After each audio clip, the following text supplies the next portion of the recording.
नमस्कार दोस्तों, स्वागत है आप सभी का आज की हमारी वीडियो में। आज की वीडियो में हम देखेंगे यूपीएसआई के प्रीवियस ईयर पेपर के हिंदी के कुछ क्वेश्चंस। तो चलिए शुरू करते हैं। पहला प्रश्न देखते हैं। क्वेश्चन नंबर 1 है, इनमें से कौन सी बोली राजस्थानी की बोली नहीं है? तो इसका ऑप्शन डी हो जाएगा बुंदेली। ए राजस्थानी की बोली नहीं है। आगे देखते हैं। क्वेश्चन नंबर 2, प्रेमचंद के अपूर्ण उपन्यास का क्या नाम है? तो ऑप्शन नंबर डी मंगलसूत्र उपन्यास जो प्रेमचंद जी का है वो अभी अधूरा है। नेक्स्ट क्वेश्चन, सर्वनाम का भेद इनमें से कौन सा नहीं है? तो कौन सा हो जाएगा? ऑप्शन नंबर ए गुणवाचक। ये सर्वनाम का भेद नहीं है। बाकी सभी ऑप्शन में जो बी सी डी में दिए गए हैं ये सर्वनाम के भेद होते हैं। नेक्स्ट क्वेश्चन, निम्नलिखित में से कौन सा तत्सम शब्द है? तो कौन सा हो जाएगा? ऑप्शन नंबर सी केतकी। नेक्स्ट क्वेश्चन, रानी केतकी की कहानी किसकी प्रसिद्ध कहानी है? तो ये सिंपल सा क्वेश्चन है। ऑप्शन नंबर ए इंशाअल्लाह खां की ये कहानी है, रानी केतकी की कहानी, याद रखिएगा। मिश्रित तथा संयुक्त वाक्यों में विरोध का भाव प्रकट करने के लिए किस विराम चिन्ह का प्रयोग किया जाता है? तो ऑप्शन नंबर डी का यहाँ पे मिश्रित और संयुक्त वाक्यों में विरोध प्रकट करने के लिए जब दोनों वाक्यों को साथ लिखते हैं तो उस टाइम कौन सा चिन्ह प्रयोग किया जाता है? तो ऑप्शन नंबर डी अर्ध विराम को प्रयोग किया जाता है। नेक्स्ट क्वेश्चन, किस पत्रिका का संपादन भारतेंदु ने नहीं किया? तो ऑप्शन नंबर डी में दिया गया भारतेंदु पत्रिका। और कंफ्यूजिंग टाइप है तो याद रखिएगा कि मतलब कंफ्यूजन में न रहें क्योंकि दे देगा ऑप्शन में ये और आदमी सिंपली टिक कर देता है, लेकिन ऐसा नहीं है, याद रखिएगा। नेक्स्ट क्वेश्चन, निम्न में से कौन सा शब्द सदैव एक वचन में प्रयुक्त होता है?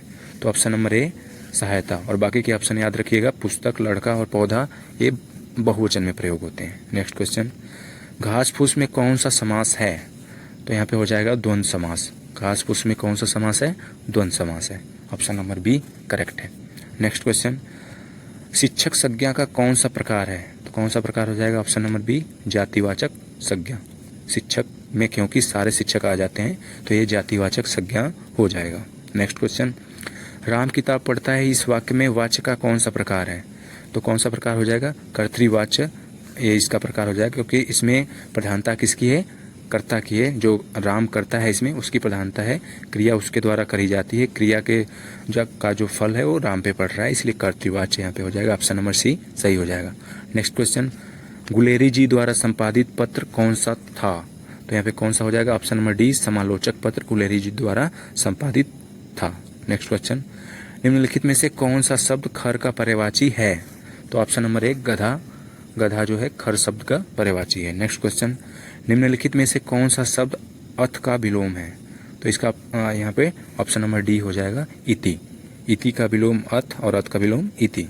नेक्स्ट क्वेश्चन, वात्सल्य रस का सम्राट किस कवि को कहा जाता है? तो यहाँ पे ऑप्शन नंबर ए हो जाएगा सूरदास जी को वात्सल्य रस का सम्राट कवि कहा जाता है। नेक्स्ट क्वेश्चन, निम्नलिखित में से किस वाक्य में कर्मवाच्य नहीं है? तो बालक खिलखिलाकर हंस रहा था। इसको कर्मवाच्य क्यों नहीं कहेंगे? क्योंकि इसमें कर्म की आवश्यकता है नहीं। तो यहाँ पे बालक खिलखिला के हंस रहा है इसलिए एक कर्मवाच्य नहीं है। नेक्स्ट क्वेश्चन, दोपहर के बाद का समय इस वाक्यांश के लिए उपयुक्त शब्द लिखिए। दोपहर के बाद के समय को हम अपराह्न कहते हैं। ऑप्शन नंबर सी में दिया गया है, सिंपल सा क्वेश्चन है। नेक्स्ट क्वेश्चन, कबीर की उलट बांसियों में कौन सा रस प्रमुख है? कबीर की उलट बांसियों में कौन सा रस प्रमुख है? ऑप्शन नंबर बी अद्भुत रस। नेक्स्ट क्वेश्चन, कमल मोती पानी में उत्पन्न होने वाला। कमल मोती पानी में उत्पन्न होने वाला ये किस शब्द के अनेकार्थी शब्द हैं? तो किसके हो जाएंगे? ऑप्शन नंबर सी जलज। जलज शब्द का हिंदी होता है अर्थ होता है जल में पैदा होने वाला। तो कमल पैदा होता है, मोती को भी उसी रूप में देखा जाता है और पानी में जो उत्पन्न होने वाला होता है वो तो जलज का हिंदी होता ही है। नेक्स्ट क्वेश्चन, हिंदी साहित्य का आदिकाल के लेखक कौन है? तो हजारी प्रसाद द्विवेदी जी हैं, उपन्यासकार हैं। नेक्स्ट क्वेश्चन यहाँ पे है क्वेश्चन नंबर 21, वे आम के पेड़ हैं, इस वाक्य में अधोरेखित शब्द का सर्वनाम क्या है? तो वे शब्द के बारे में पूछा गया है तो ये ऑप्शन नंबर ए हो जाएगा निश्चयवाचक सर्वनाम वे शब्द हो जाएगा। यहाँ पे वे शब्द अधोरेखित है। नेक्स्ट क्वेश्चन 22, जाके प्रिय न राम वैदेही ताजिए ताही कोटि बैरीसम जदब परम स्नेही।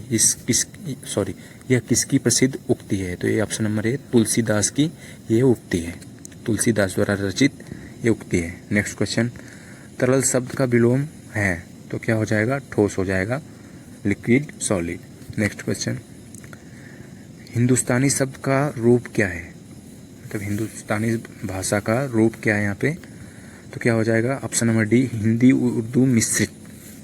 नेक्स्ट क्वेश्चन, निम्नलिखित में से कौन सा शब्द स्त्रीलिंग है, तो ऑप्शन नंबर डी, गरिमा शब्द स्त्रीलिंग है। नेक्स्ट क्वेश्चन, क्वेश्चन नंबर 26, निम्न में से कौन सा शब्द तद्भव नहीं है, तो यहाँ पे क्या हो जाएगा, कार्य शब्द और बाकी सब तद्भव हैं, और कार्य शब्द क्या हो जाएगा, तत्सम हो जाएगा। किस आधार पे, क्योंकि तत्सम तद्भव की पहचान अगर जनरली तौर पे देखें हम, तो जिन शब्दों में ये आधार रह होता है, ऐसे शब्द जो होते हैं वो तत्सम होते हैं जनरली तौर पे, और जो सिंपल हिंदी के शब्द होते हैं वो तद्भव होते हैं। नेक्स्ट क्वेश्चन, क्वेश्चन नंबर 27, किन शब्द में उपसर्ग नहीं है, तो ऑप्शन नंबर ए, विरासत। ये मूल शब्द है, इनमें उपसर्ग नहीं लगा है, बाकी सभी तीनों ऑप्शन में जो शब्द हैं उनमें उपसर्ग लगा है। आप यहाँ पे क्वेश्चन नंबर 28, केदारनाथ अग्रवाल को किस कृति पर साहित्य अकादमी पुरस्कार दिया गया या पुरस्कार प्राप्त हुआ, तो कौन सी कृति उनकी थी, अपूर्वा, ऑप्शन नंबर ए में है, ये सही हो जाएगा, ऑप्शन नंबर ए। क्वेश्चन नंबर 29, निम्न में से सर्वनाम शब्द का निम्न में से सर्वनाम शब्द कौन सा है, तो ऑप्शन नंबर बी, कौन शब्द सर्वनाम है, कौन सा सर्वनाम हो जाएगा, प्रश्नवाचक सर्वनाम हो जाएगा। नेक्स्ट क्वेश्चन, पूर्वी हिंदी का विकास निम्न में से किस अपभ्रंश से हुआ है, तो ऑप्शन नंबर सी, अर्धमागधी से पूर्वी हिंदी का विकास हुआ है। तो टोटल 30 क्वेश्चन हो गए, और बाकी के क्वेश्चन हम नेक्स्ट वीडियो में लाएंगे। वीडियो देखने के लिए धन्यवाद। अगर वीडियो अच्छी लगे तो चैनल को सब्सक्राइब करें, वीडियो को लाइक करें, शेयर करें। Thank you.